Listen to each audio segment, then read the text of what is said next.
Okay. Hello to everybody. Um, Looking forward to this. We're sort of still fairly new in doing these, but the plan is that at least once a month, we'll be doing a webinar on some topic that hopefully will be of interest to those of you that are doing brain training. And we'd love to hear any suggestions about topics that you'd like to hear more about, whether it's a specific problem area or a training question or some of the more general information about how and why we think brain training works. So look forward to hearing your questions, and we will, as Ron mentioned, this will be available on YouTube, on our YouTube channel, which is BTI Brain Trainer, shortly after the recording is finished. Look forward to talking with you after we hear the presentation. And Ra, go ahead.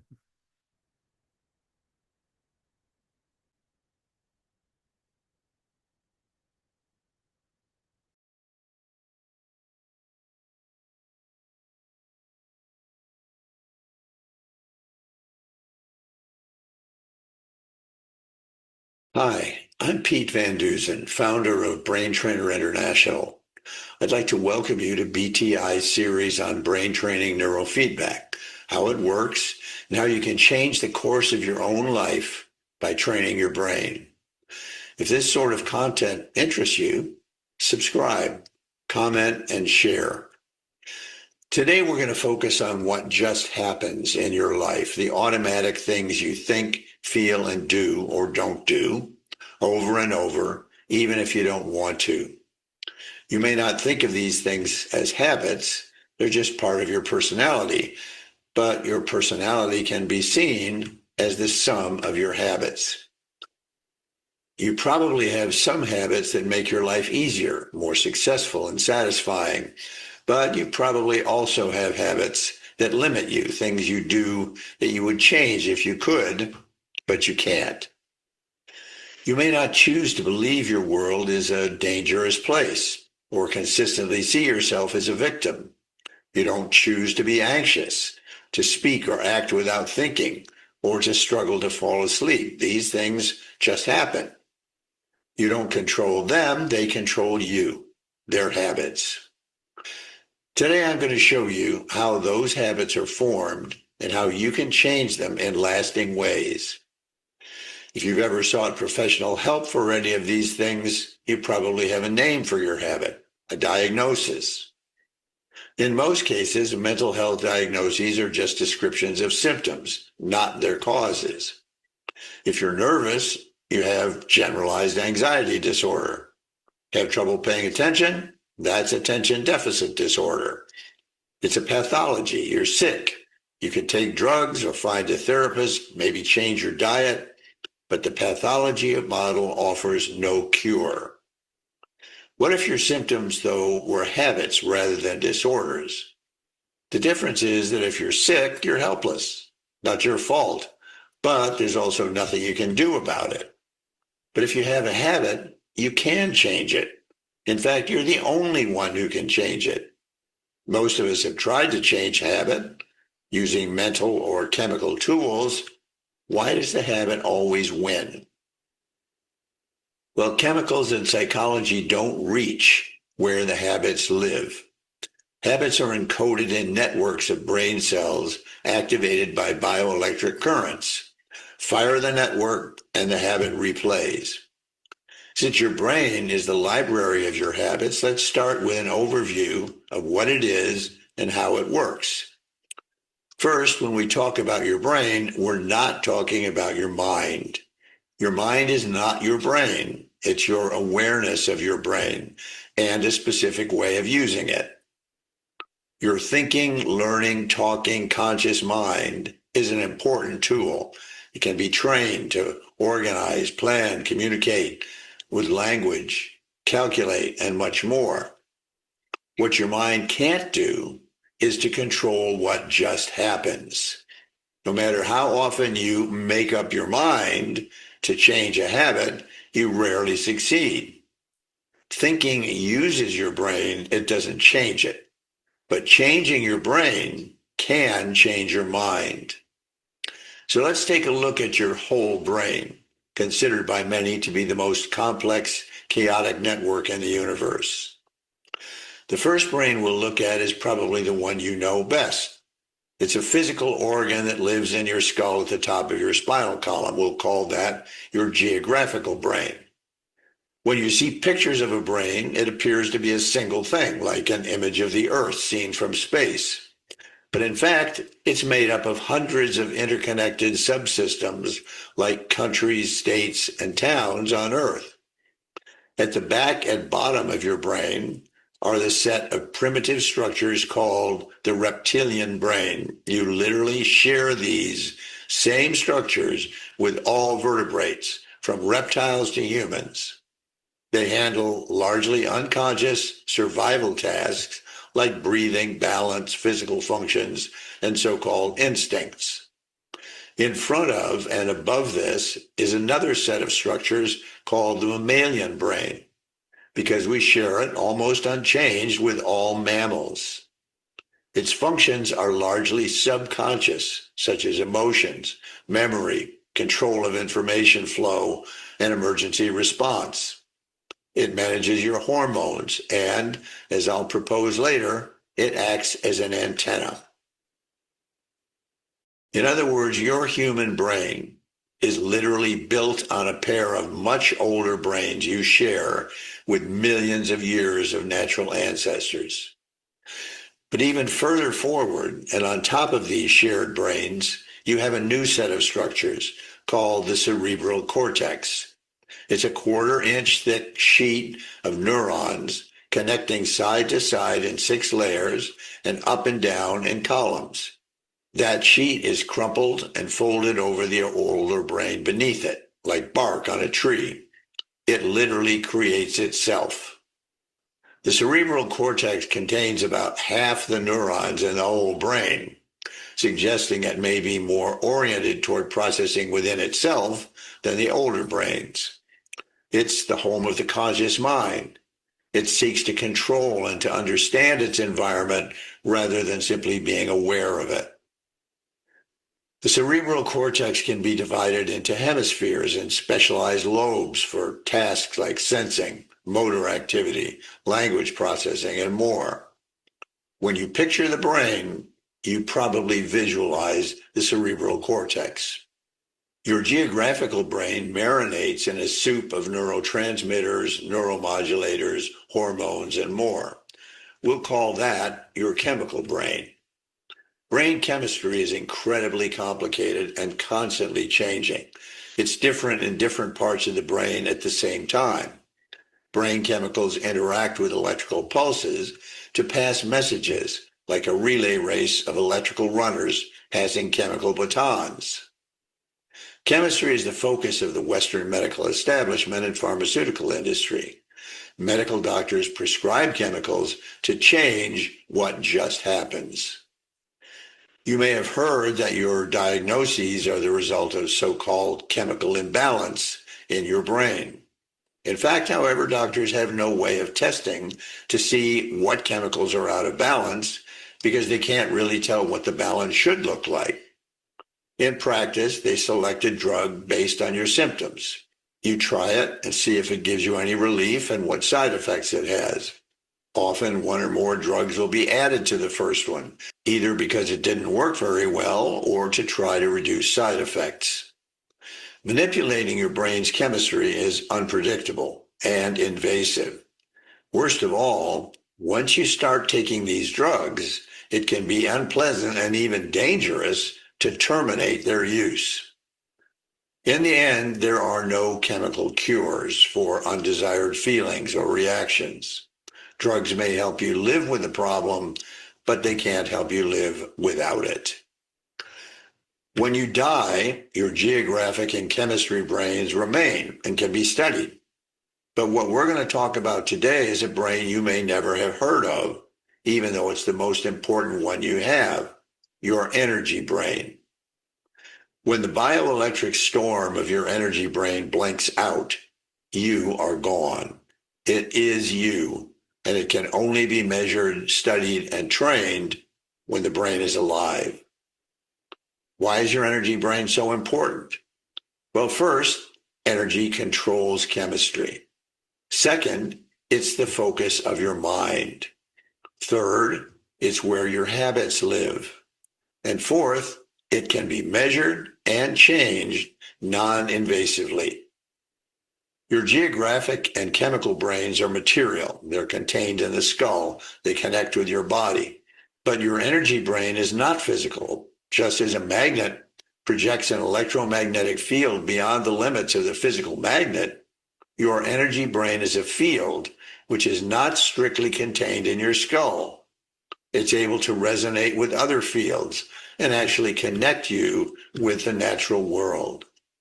Starting in the womb and continuing to the moment you die, your energy brain forms and maintains the habits that control your life. It can be changed in lasting ways non-invasively, and those changes can change the habits and the whole way you live your life. Your energy brain is called a complex adaptive chaotic system. Each chaotic system develops based on the resources it starts with, known as initial conditions. Complex chaotic systems integrate multiple subsystems. The brain has more than 200 of those, working on different parts of the same problem at the same time. Complex adaptive chaotic systems take it a step further. They create and adapt themselves constantly. They develop tendencies, but they're not predictable in terms of what will happen when. And they can sustain a pattern over a long period and then suddenly produce almost instantaneous major changes when they reach a so-called tipping point. Many people compare your energy brain to a computer. As we'll see, that's not very accurate, but it is helpful to see how they're alike and different. The processing chip that drives your computer is programmed with read-only memory, ROM, to control how the hardware receives, uses, and stores information. Each chip of a specific type has the same ROM, and it can't be revised. Your energy brain, on the other hand, starts with unique DNA as its ROM, and DNA can be modified by experience. It's more flexible. Your computer uses an operating system, an OS, like Mac or Windows. Its predefined and predictable rules control how software works. It too is the same for all computers using it. Within the OS, your computer runs programs to perform specific functions like word processing. The OS and the programs allow your computer to be personalized within limits. But the tools and rules are constant and preordained. Your energy brain, however, has no programmer, no algorithms, no built-in assumptions. It literally creates and revises itself on an ongoing basis. Your brain forms its own unique operating system based on three initial conditions: life in the womb, the birth process, and what it finds in its new environment. From the moment its first electrical pulses begin its life in the womb, your energy brain shares the mother's blood chemistry. It's nourished based on what and how she eats. Her emotions are its emotions. If the mother's excited to be creating a child, cares for herself, gets the love and support she needs, that initial condition forms the foundation for your brain. But if she's angry or frightened, without resources or support, suffering malnutrition or even violence, perhaps considering terminating her pregnancy, the foundation is very different. Regardless of how positive or negative the womb experience is, it is your energy brain's definition of paradise until it dies. Suddenly, as it's growing, the walls start closing in and the birth process begins. It must find a way out of the only place it's ever known, and the only possible exit is a tiny opening, much too small for it to pass through. The mother's blood chemistry shifts to messages of fear and pain, of crisis. The brain and its body might be quite mature or not completely formed, but when it's time to go, it's time to go. The brain leads its body through crushing pressure as it begins a journey that may last many hours down a dark tunnel with a bright light at the end. It's born, arriving naked and helpless, perhaps with a cord wrapped around its neck, perhaps with forceps pulling at its unprotected skull, with no experience of breathing air, blinded by light and sound. Then with a snip of a pair of scissors, it's completely cut off from all it has ever known. It's lived inside a body, and it has one of its own, but it has never known a human from the outside. Now it's surrounded by huge things in an unrecognizable world. There's no context, nothing to compare it to. It has literally only minutes to form a strategy for surviving. This process forms the third initial condition, what the energy brain finds in its new reality. It has known only one thing, and it knew it intimately from the inside, the birth mother. Her rhythms, temperature, smells, and chemistry were its universe. In this new environment, if it could find her, there would be a basis for love and protection. Ideally, in a matter of minutes, it would be in contact with her body, to feel the recognition in her, to be wrapped in her arms in a close approximation of having been within her before. But if she were not there, due to physical complications or because she didn't want to continue the relationship, the brain is truly alone. There may be others trying to take her place, but they aren't her. The energy brain builds its foundation on a question. What did I do to make her leave? Not knowing that, how can the brain trust it will not drive away these surrogates? Or if it does find her, but she rejects or neglects her role, how can it trust anything? Obviously, these initial conditions can combine to provide an infinity of different brain foundations, totally unlike the fixed ROM and OS of the computer. You may be able to tell if your computer is working normally based on comparing it with others with the same resources. But each energy brain is as unique as a fingerprint. There's no such thing as the normal or abnormal brain that form the basis of psychology and brain chemistry's diagnostic categories. Your energy brain is the only brain it could have become based on its initial conditions and two more things it shares with your computer, the programs installed in it and its access to information. From birth, your energy brain faces a massive challenge. Everything in its new universe is totally unknown. It must find a way to deal with the overwhelming complexity of sensory information, physical skills, social interactions, and so forth. Issues related to the reptilian brain are unconscious, so they don't involve the cerebral cortex. They're present at birth.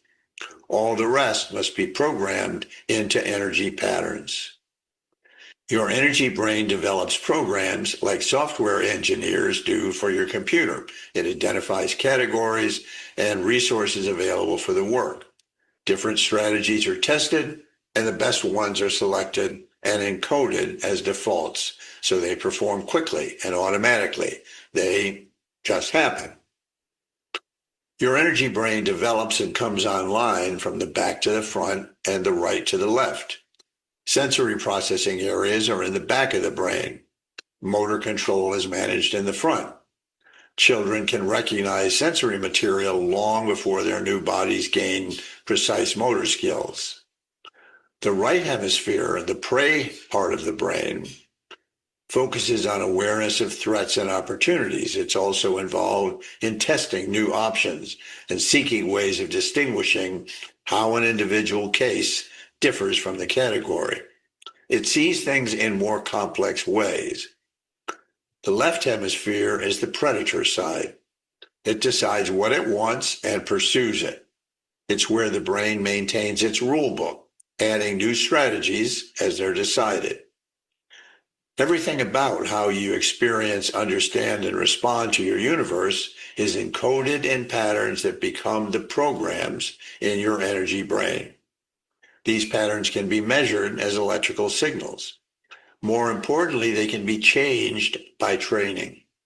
The programs in your brain are infinitely more complex and adaptable than those in your computer.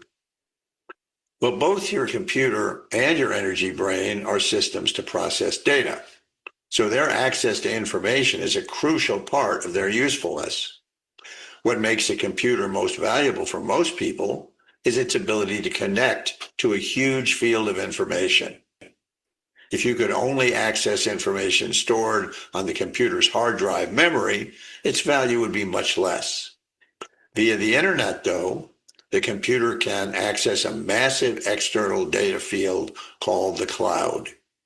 It allows the user to answer a question he didn't even know existed, load it into a local computer, use it, then load out the results and make it available to other users around the world. Does your energy brain have this capacity? Or is all you know stored in the roughly 80% of neurons devoted to the association areas of its internal library? We know that your energy brain has the ability to reach out of its physical limits. According to much of Western science, though, there's no cloud for it to explore. The only things it's possible for you to know come from your senses. The biological sciences that inform our understanding of our bodies have, over the past 3 centuries, focused intently and exclusively on material phenomena. While other branches of science have adjusted their views based on quantum physics to recognize the energetic character of the universe, Western medicine studies cells and chemicals while ignoring energy sciences like acupuncture, meditation, and even spirituality. For most of human history, people have had a much closer connection to the natural universe than our current urban technological lifestyles permit. The rhythms of life were slower, based on seasons and universal flows of day and night. It was much more possible to experience that we are a part of something that's a part of each of us. Call it God, the creative force of the universe, or a spiritual dimension. As much as it is not physical, it is real. It is metaphysical. Today, we feel the rapidly increasing pace of life and change that results from the replacement of those natural rhythms by man-made technology. Social media has become a poor substitute for human interaction. Technology tries to convince us that we don't need to experience the natural. We need to dominate it for our own purposes. The metaphysical has been replaced by meta, the idea that we can live in even more artificial environments of our own making. Most of us have experienced, though, the flash of inspiration that comes after the brain has tried in vain to solve a problem and given up. Where does that come from? Where does the unexpected creative idea come from? Where are all the billions of memories we can access stored? How does it happen that after hundreds of years, suddenly multiple scientists produce the same theory or discovery? If you study the lives of geniuses, scientists, composers, artists, authors, inventors, and many others, it soon becomes clear by their own reporting that they shut down their conscious minds and allow the older parts of their brains to access some source of information that exists outside of themselves. There is a cloud outside of the material, geographic, and chemical brains, and each energy brain has the ability to access it. Unlike the internet cloud your computer can reach, this sum of all our knowledge and experience from the beginning of energy brains is not managed or censored. It's a resource that gives you access to the peak brain if you allow yourself to learn to create the stillness and openness that allows the still small voice of inspiration to be heard over the noise. Whole brain training recognizes that each of us has the ability to access that universal cloud. It also recognizes that the habits our brains have formed can either facilitate or block us. The goal of whole brain training is to clear out the underbrush of habits that interfere and to allow us to go deeper into our greatest capacities. Our next webinar will focus on how brain training works to take us there. Until then, take a little time to experience your own energy brain and recognize its habits in your own life. I look forward to seeing you again soon.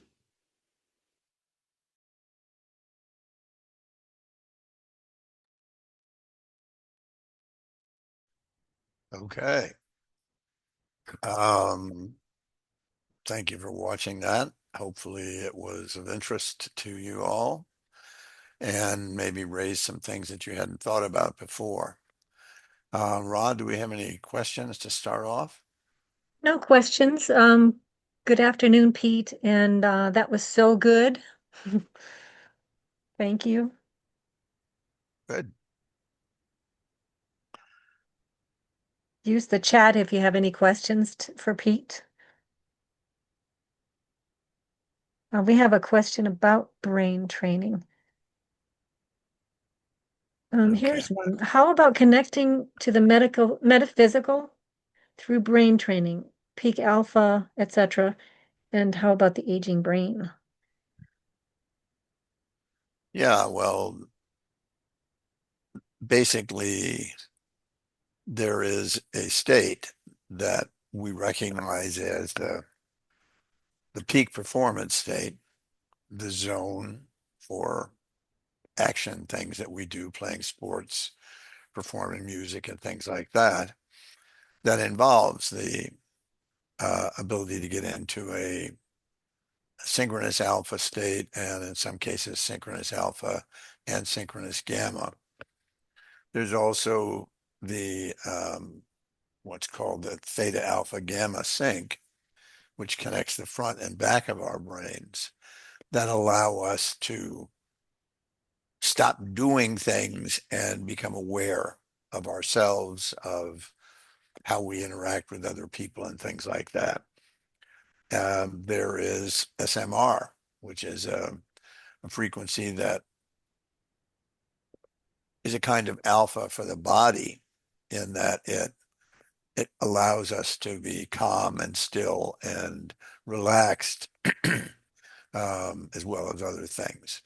So yeah, there are specific patterns that brain training works with. And if you do a whole brain training plan, you're going to notice that in the five blocks, usually part of the fourth and all of the fifth block are going to be oriented toward moving in the direction of those peak states. But if you have a lot of habits, which all of us do, and at least some of those are things that block you, anxiety or anger or becoming overly intellectual about things and so forth, in order for you to really be able to access those peak states, you have to kind of clear out the underbrush. So the whole brain training plan involves in blocks 1, 2, and 3 in particular, how can you train to reduce the excessive fast activity in the right rear quadrant of your brain? How can you speed up the brain? How can you increase the ability of the left front to do the jobs that it's supposed to do when you can't pay attention and can't process language effectively? So yeah, the idea of whole brain training is deal with the habits that are there. And that's the reason we ask you to complete the client report. It goes through 147 symptoms and asks the person that's going to be training to rank each one of them from 0, not a problem, never been a problem, to 5, I really want to change this. And that allows us to say, here are the 6 or the 8 or whatever number of those patterns, those stuck patterns that are problematic for this person. And knowing that because it's expressed in terms of frequencies and locations in the brain, we can train the energy brain to release those. One thing that I think I sort of became aware of myself in doing another um, webinar that will be coming in the future is that your energy brain creates the world that you live in. Every one of us lives in a different universe. How you understand and how I understand the same physical information is oftentimes completely different. How we feel about it is different. How we respond to it is different. The energy brain literally gets sensory information, compares it with the association areas that it has that allow it to understand in whatever terms it has what that is.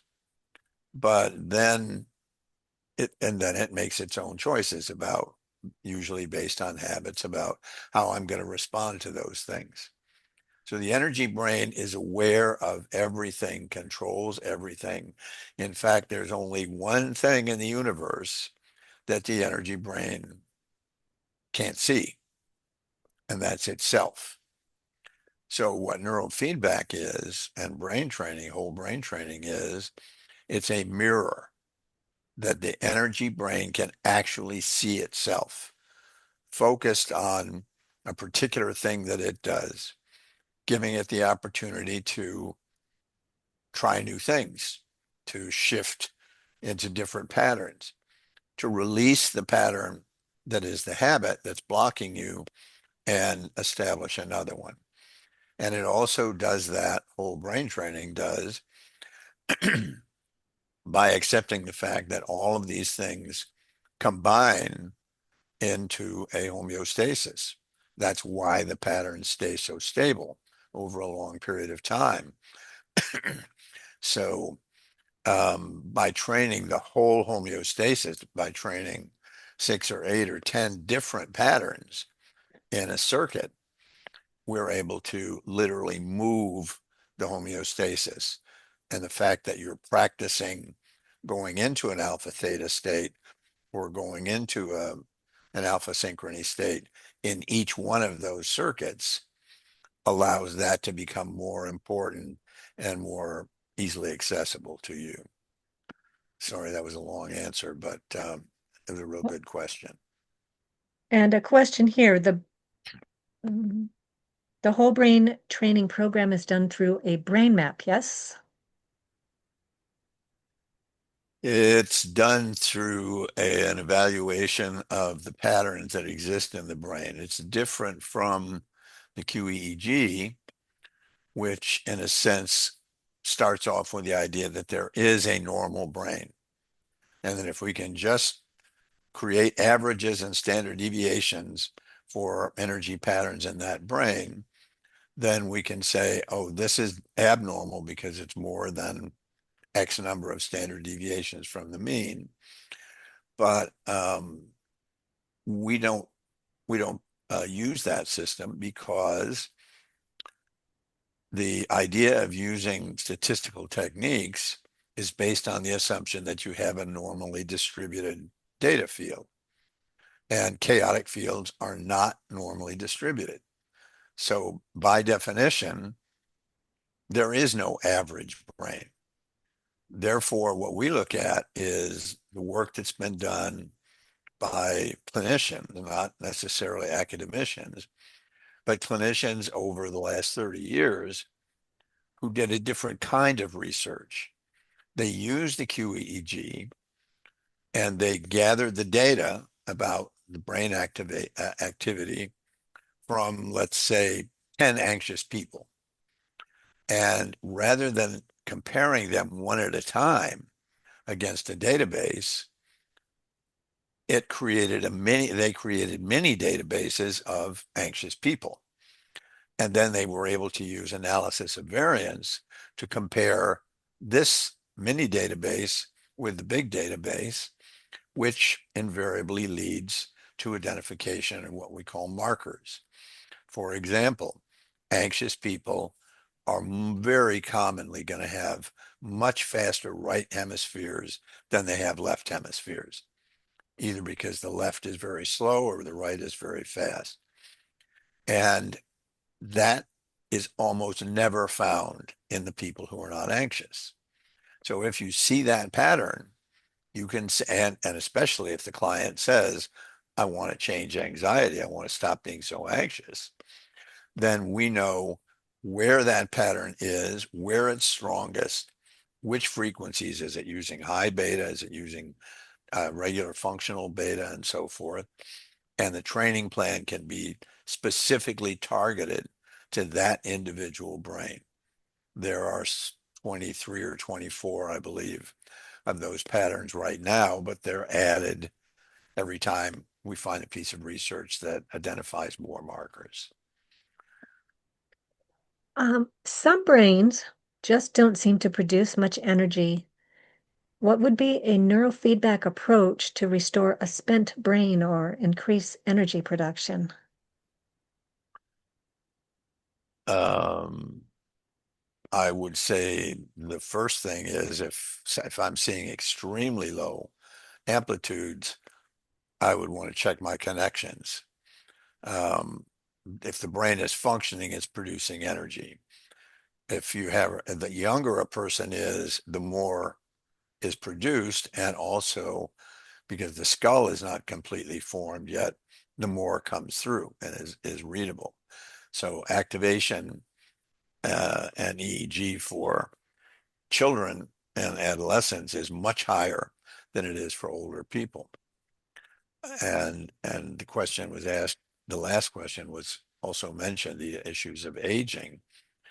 Um, so aging is more likely to be reduced activation, partly because you already know everything. You don't need to learn anything new. And so older people who tend to be curious and interested and open to new things do tend to have more activity. I would say that whatever the pattern is, you're probably going to, if there's very little activation, you're probably more going to focus on the reward type of part of training than the inhibit. With younger brains and for most brains, basically, we're looking for where is the brain stuck? It makes too much 23 to 38 hertz, probably related to trauma or things very early in life. So we want the brain to learn to release that. Yes, it was the best solution that the brain could find at the time, in most cases before you're 7 years old, when it formed that strategy for dealing with life, hypervigilance. But if now we can say, here you are in the mirror, look at all of this that you're doing, how much energy you're wasting, and try to move in the direction of some alpha instead of high beta. Um, and so you're going to focus on training the alpha up if there's very little activity, and training the high beta down and the alpha up if there's um, if there's not a lot.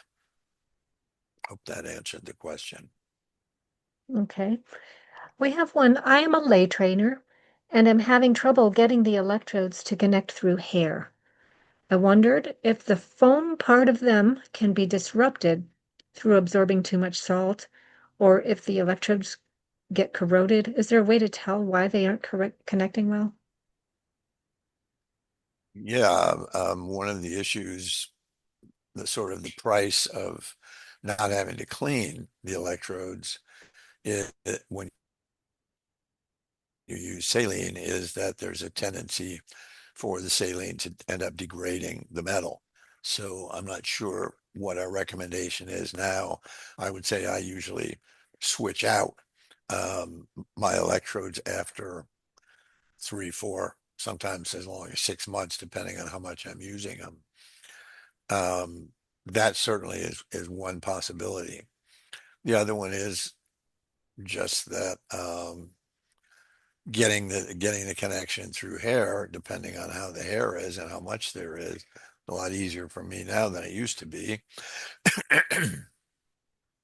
That can make it difficult.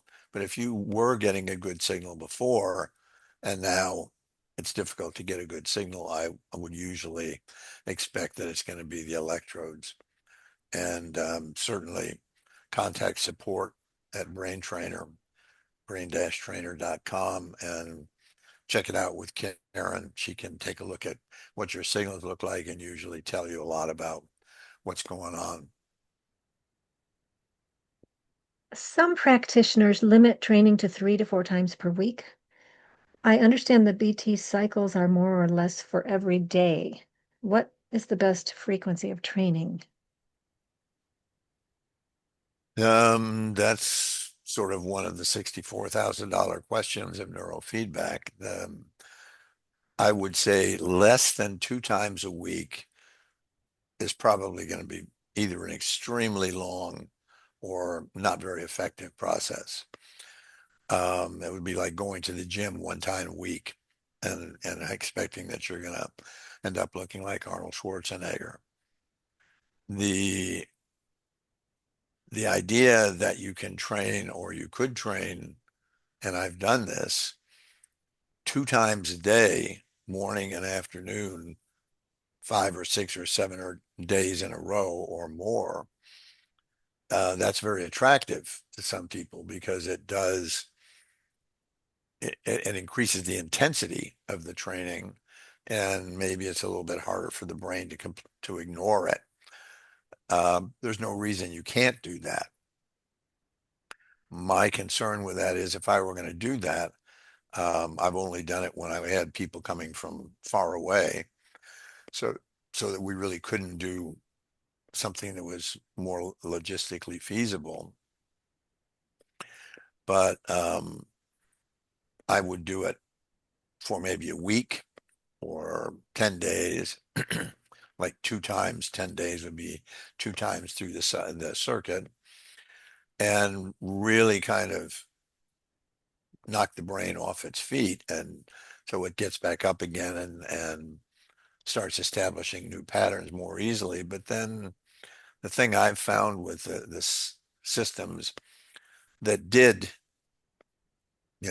15 sessions in 15 days or something like that, is that boy, those people respond. They get really dramatic improvements. But then when they go back home, they haven't really changed the homeostasis. What they've done is they've disrupted it, but they didn't continue long enough or with enough sessions for it to really formalize and establish itself again. So what ends up happening is that those people 3 months later, 6 months later, will tend to say, "Yeah, can I come back and do it again? Because, I'm back where I was when I started, or mostly back where I was when I started." Whole brain training is designed to be done as often or as infrequently, um, with a 2 times a week minimum, as works for you. How about HEG? The brain has, we didn't talk about this in today's system, but there is the prefrontal cortex, How and often? that is, oh, how often? Okay. HEG, I would say I you can do it every day. I think Herschel Tumim suggested something like every other day, that there was a period of time for the brain to respond, kind of like oftentimes when you do physical exercise, they recommend you take a day or so between workouts so that the body has a time to kind of adapt. But with HEG,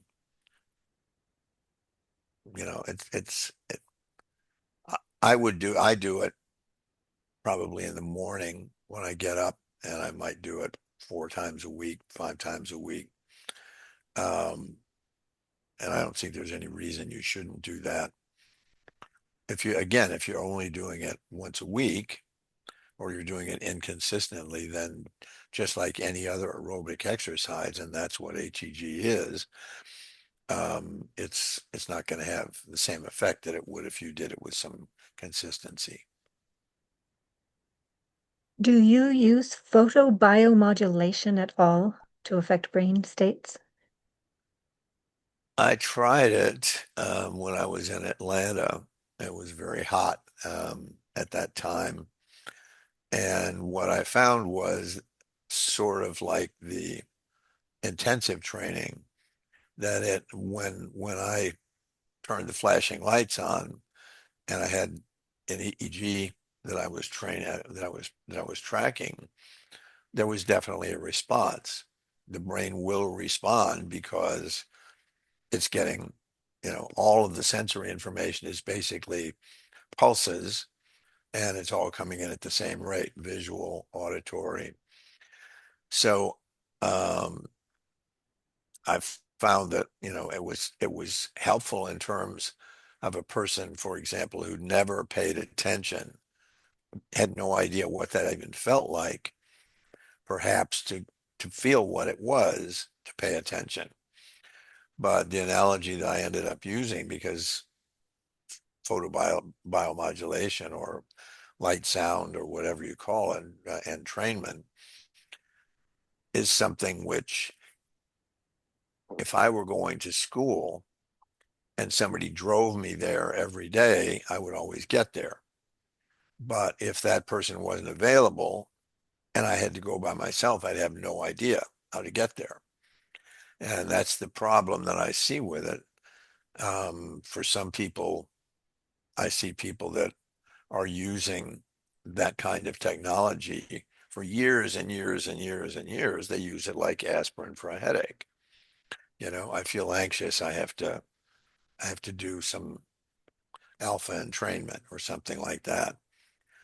And I couldn't say this from any experience, it may make it easier for the brain to recognize when it's in that state and actually learn it better.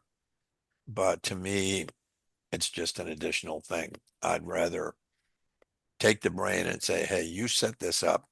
You're the one that made yourself. Let me give you information about what you're doing, and you make yourself a new brain. How does this compare to 19-channel neural field, neural guide, Loretta training? Well, the reality is the only EEG that you can record is from the cortex. And that is what we record with any EEG. Loretta takes the stuff that you're recording and uses an algorithm to project where the signal came from, and then supposedly trains at a deeper level. I don't understand how it's possible for it to do that, because all you have to give feedback on is what's happening on the surface. So the analogy that I often use with ADHD is that a client who has ADHD is has difficulty producing SMR in the sensory motor cortex, let's say.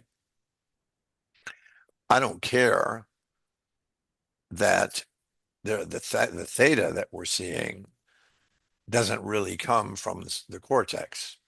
The theta that we see that we're inhibiting comes from the mammalian brain. It comes from frequency generators one for slow alpha, one for SMR, one for theta, slow theta, and so forth in the thalamus.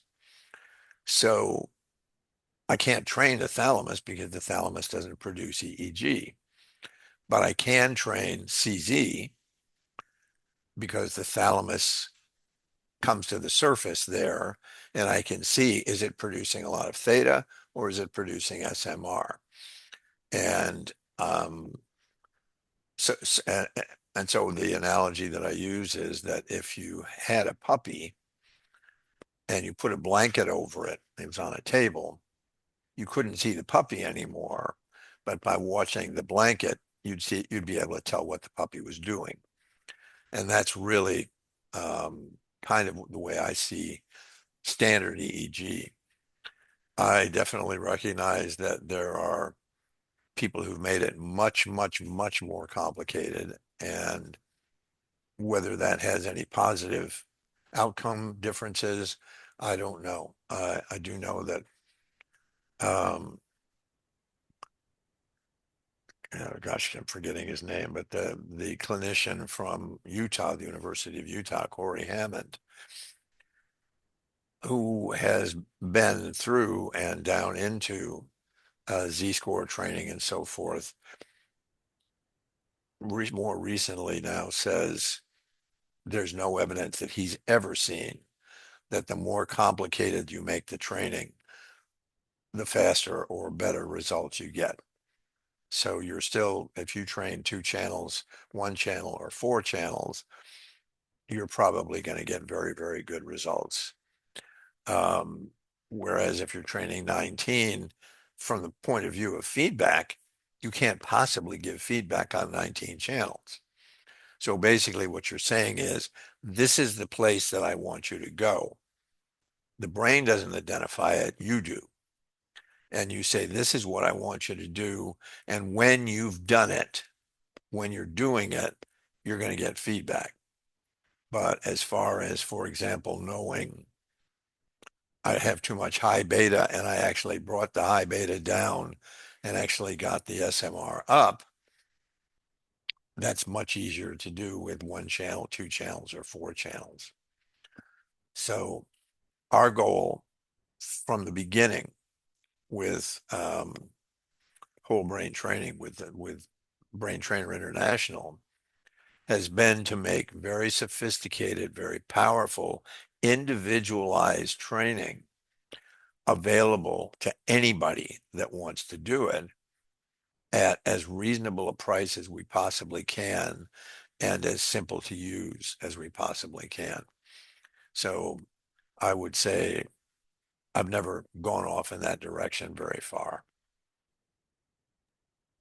We have a comment on the energy question. Methylene blue can internally contribute to brain generating more activity, which is great in combination with neurofeedback.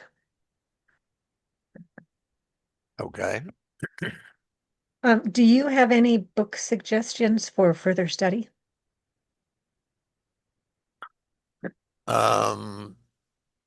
If you're thinking about study of neurofeedback, of different systems for neurofeedback, my experience has been that the more you study, the more confused you get because everybody has different approaches, different ways that they understand things. So for me, what I always found to be the most interesting was to look at what the brain is, how it works, and the universe that it lives in.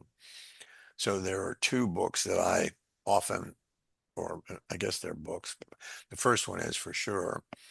It's called Ian McGilchrist is the author, and it's called The Master and His Emissary.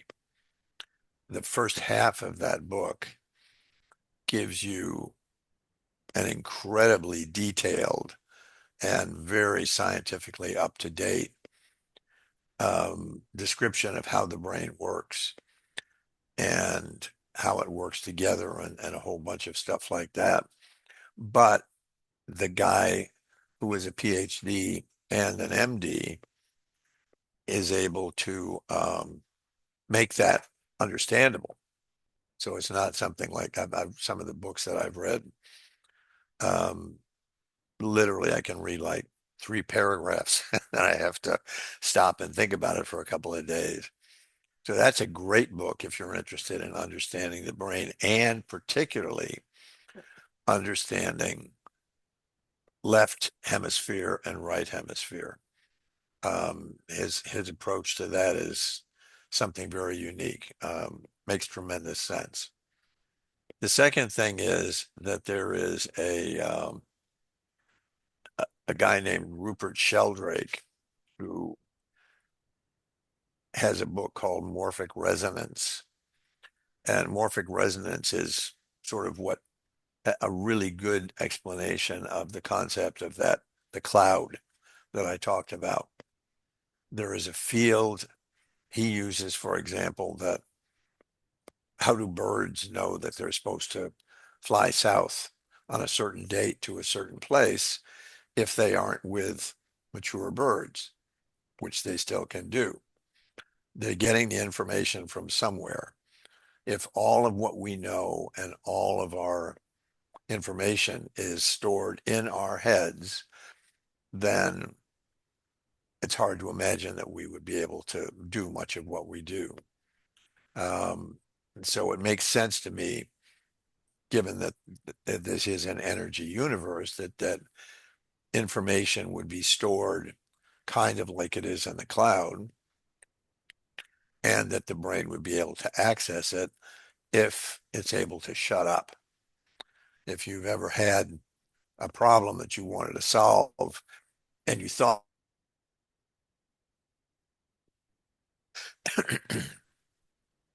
eventually you get to the point where you say, I can't do it. There's no solution to this. And then a day later, an hour later, a week later, all of a sudden, there it is. The answer pops into your head.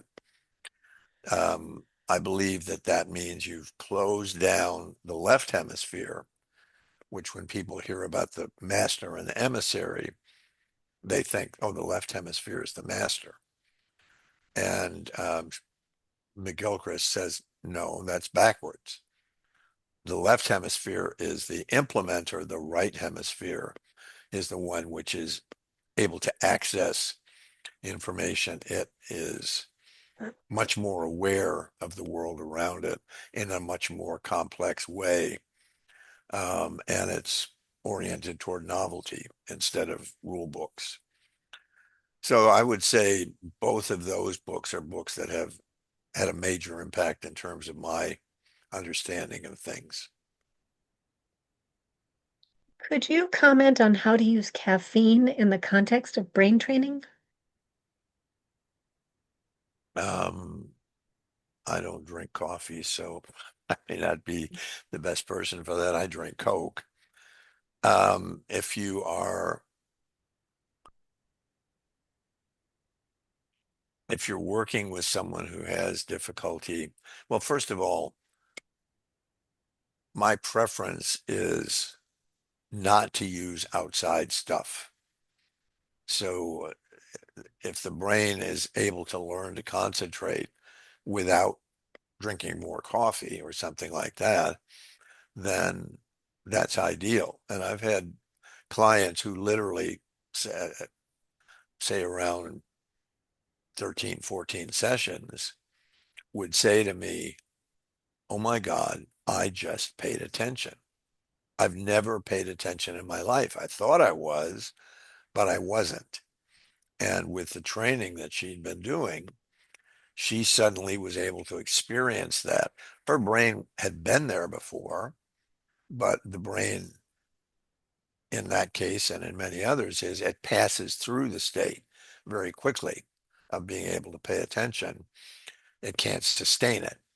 And as she trained and increased her brain's ability to produce that state, all of a sudden she had this aha moment where suddenly she realized I'm doing something I've never done before, and this must be attention.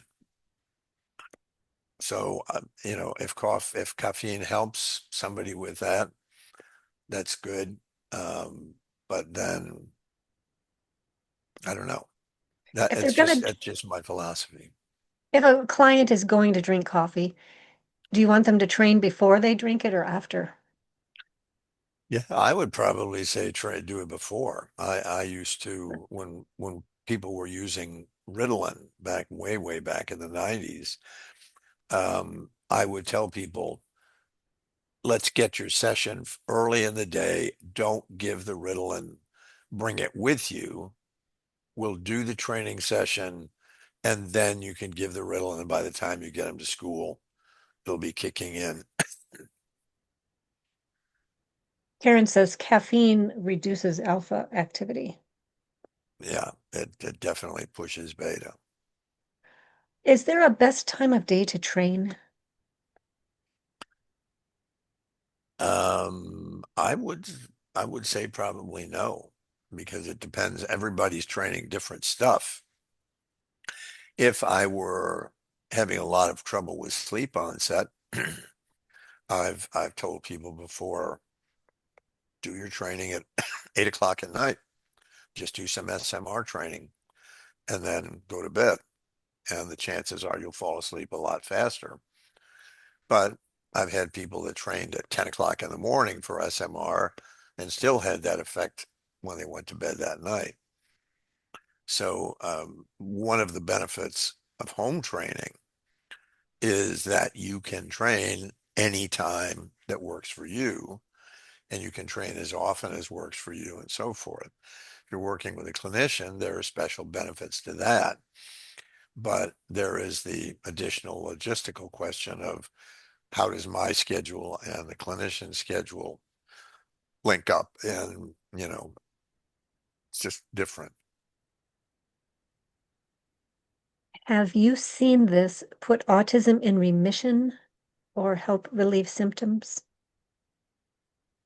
Karen can probably talk about that better than me, but I Yeah. would say one of the first people that I worked with who was autistic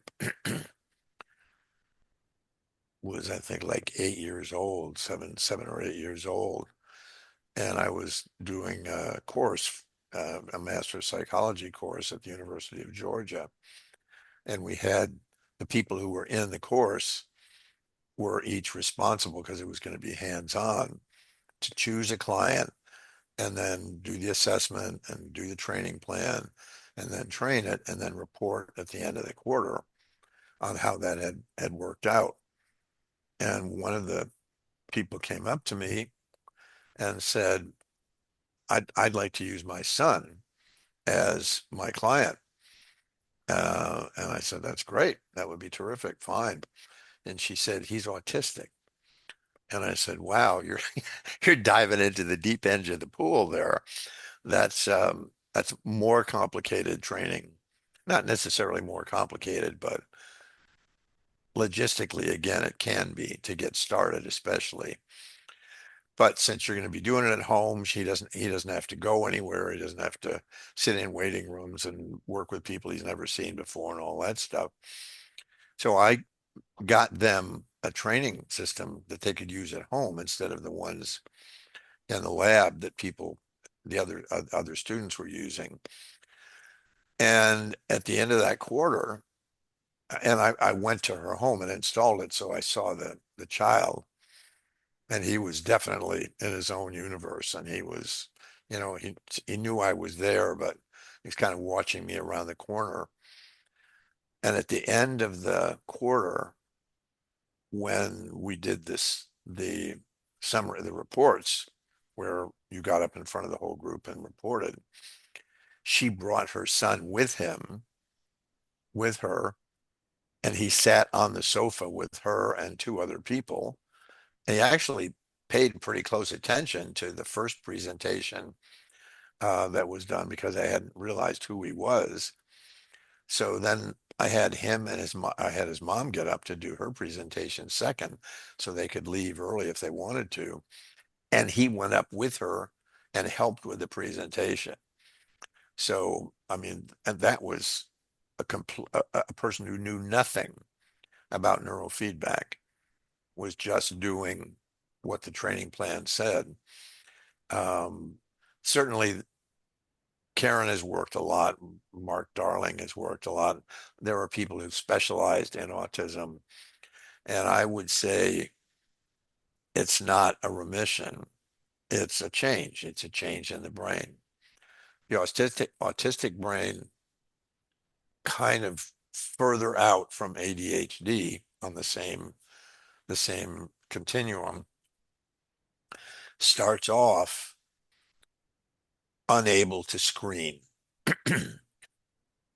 So the thalamus, the ability to produce SMR, the extreme fast wave activity that comes along with the anxiety of not being able to block anything in the way of sensory inputs.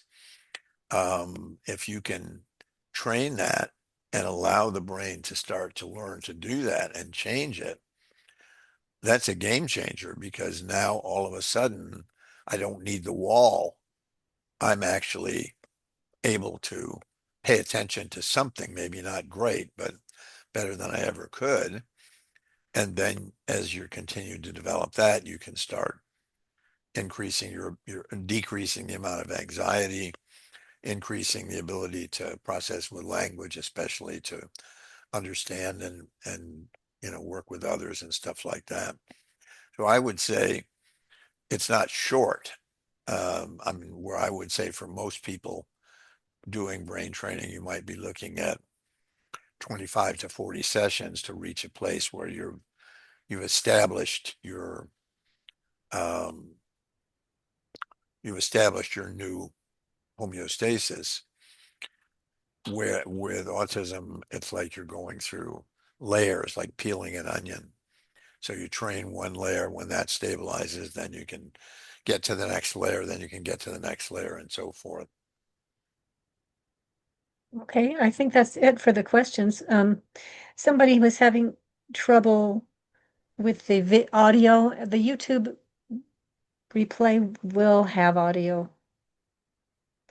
Here's another last question. I know a master's degree therapist who started during neurofeedback for clients decades ago, so has been working in neurofeedback for a long time. He's a higher functioning autistic man who just recently told me that after doing many neurofeedback sessions over time, he has eliminated all symptoms of his autism but one. Yeah, that would be consistent with with what my experience too. It's it definitely, autism is a brain issue, and any brain issue, just like anxiety, just like inattention, just like impulse control and things like that. If it comes from the brain, you can change it by training the brain. You know, physical damage to the brain, um, things that are just deteriorative issues like um, Parkinson's and things like that, you can essentially help with symptoms, but you can't necessarily turn those things around. Although I've seen some people that had head injuries that, basically the brain functioned very well. Um, so I would say, yeah, there, I never say, no, that won't work with neurofeedback. If somebody comes to me with some, we had a guy that came in and had about 2/3 of the left hemisphere of his cortex removed surgically to stop having seizures. There's a much simpler way of doing that, but that was the medical approach to it. And the question was, how is the guy going to be able to speak? How is the guy going to be able to process stuff? And when we put the electrodes on to do the assessment, I was amazed. There was a signal there, and it didn't look dramatically different from the right side in terms of size. So again, the energy brain comes from the physical brain, but the physical brain doesn't necessarily limit what the energy brain can do. And maybe that's a good place to shut it down today. Yep. Okay. Thank you to everybody.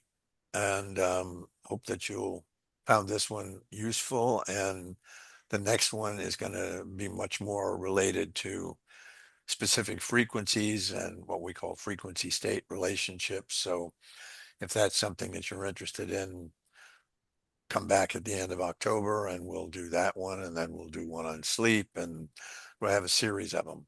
If you have ideas, things that you'd like to see us do the webinars on, please let us know. You can contact Ra at support@brain-trainer.com. And you can go to our YouTube channel and leave comments or questions there as well. Thank you very much. Take care.